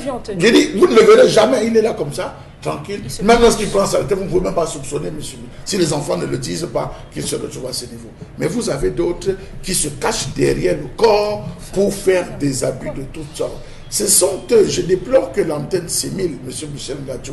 À une certaine époque, on les voyait sillonner la ville, on les voyait discuter même dans les quartiers, les commissariats, pour essayer de voir quels étaient les rapports. Pourquoi on n'a pas envoyé certains rapports, s'il y a des rapports qui concernaient les militaires, au niveau de la police, le service de la police, des polices, pourquoi est-ce que les gens ne font pas? Les Camerounais doivent savoir qu'il y a des unités, il y a des services au sein de ces corps où on frappe durement les brebis galeuses. Que de porter un homme en tenue, que de porter ce genre, attrapez-le, amenez-le vers un poste soit de gendarmerie, soit un commissariat, ne le violentez pas. Vous l'attrapez? Ne le violentez pas. Non, j'ai dit ne le violentez pas. Vous l'attrapez? Non, mais non, si c'est un cas de maître, on fait comment? Vous pouvez le mobiliser là, vous appelez. Non, je dis dans tous les cas. Permettez-moi, M. Mbachou. Oui. Je le dis, nous sommes au Cameroun. Oui. Je prends encore une image que j'ai sous mes yeux qui s'est produite au niveau d'une tendance à Yaoundé. C'est-à-dire, pas très loin de là, pas très loin de l'état-major, où un policier sort quelque part, il est frappé par un militaire, brutalement, je peux pas dire un policier, brutalement par un militaire. Et permettez, et les militaires sont justement de l'état-major, viennent l'encadrer au point d'entrer dans l'état-major, et les populations n'ont pas accès. Qu'est-ce qu'on fait du policier qui est laissé sur le carreau? Là, c'est compliqué. Parce voilà, que justement. À l'intérieur, on va vous dire allez le pointer. Qui va entrer? Personne ne peut entrer. Deuxième chose, on est tous d'accord que le civil est toujours fragile devant le policier parce que là, il y a une solidarité du corps, M. Mbachou. Vous ne porterez pas plainte à un policier aujourd'hui. Quand vous allez justement, M. Mbagangele, on sait comment on détourne les dossiers. Non. On sait comment on les On a vécu un cas similaire. On sait comment les On a vécu un cas similaire, rassurez-vous, du côté de Mendong, à Yaoundé, où un a sorti, il a eu des points avec sa copine au bar, il a sorti l'arme en disant que tu t'amuses ici, je vais parce qu'elle a reçu un coup de fil, il a sorti l'arme. Les gars qui étaient dans le bar l'ont maîtrisé, ont arraché et ont appelé le commissaire qui est venu à l'instant et leur a dit merci beaucoup, vous nous avez permis de découvrir qui était. Il a dit merci beaucoup parce que vous ne pouvez pas permettre ça. Ne dites pas le Vous ne pouvez pas permettre ça. On n'a pas demandé de le violenter. Mais il faut interpeller. Il n'y a aucune confiance avec la police. Ça veut donc dire qu'on doit bagarrer? Non, je ne dis pas qu'il faut bagarrer. Il n'y a aucune confiance parce que je vous dis simplement la solidarité qui existe en même temps là-bas. Même au CEMIL, allez aujourd'hui au CEMIL, voir les nombreuses plaintes. Comment ça aboutit? Est-ce que ça aboutit même d'abord? Est-ce que ça aboutit, M. Mbachou? Vous savez qu'aujourd'hui, on a tellement de plaintes à la porte des clients. Il y a des cas que je peux vous citer à l'appel que nous vivons le jour où les gens appellent. Les gens appellent. Il y a des cas où on frappe parfois même, on fait des rapports, ça va à Yaoundé. Quand il y a des complicités ici, là, la personne va à Yaoundé. Il y a des services, des structures que les Camerounais apprennent à porter plainte. Oui, il y a les caméras aujourd'hui. Même s'ils fuient, on peut faire la photo. On peut faire la photo. Vous faites la photo avec vos téléphones. Partant de là, on va le retrouver parce que par promotion. Qu'est-ce qu'on a fait de l'agent de la garde présidentielle qui a sorti un couteau à Transcap? On sait où il est en service. On sait qu'il est en service. Pourquoi est-ce qu'on ne rend pas public justement? On a vu la photo. Pourquoi est-ce qu'on ne rend pas public justement la sanction qui va avec? Monsieur Michel Ngachou, n'oubliez pas aussi qu'on parle de la grande miette. Ce n'est pas tout ce qui est dit qu'on rend public. Vous ne savez pas, on peut l'avoir sanctionné. On peut l'avoir sanctionné à l'heure où on parle. On peut l'avoir fait une affectation disciplinaire. On ne viendra pas rendre compte. C'est la grande. Il y a des brebis galeuses dans tous les corps de métier. Et il y a des choses qu'on ne saurait rendre publiques. C'est pas peut-être pour détonner ces hommes en tenue, mais je crois qu'à leur niveau, ils abattent quand même un travail qu'il faut saluer, mais maintenant demander à ce qu'ils améliorent cela, afin qu'on ne se retrouve plus dans de telles situations. C'est-à-dire que même si c'est le civil en face qui a tort, que le policier ou que l'homme en tenue utilise d'autres techniques pour pouvoir le ramener. C'est de ça qu'il est question. Merci beaucoup. Certainement, on va reprocéder à une nouvelle civilisation, à une nouvelle configuration, une nouvelle éducation quand même, en ce qui concerne, on va dire, le rapport citoyen, si on veut dire civil, et homme en tenue. Tout de suite, tapis de braise. Bienvenue au magasin Mille Tapis pour acheter le tapis fort Breza. Merci beaucoup, Constilamine, Madame, Monsieur. On va se quitter ce matin avec un regard sur une information qui tombe à l'instant concernant l'animateur Amobe Mevegue. On va bien sûr tenter d'avoir toutes les informations concernant justement sa vie ou pas, mais restons, on va dire, au calme. À demain.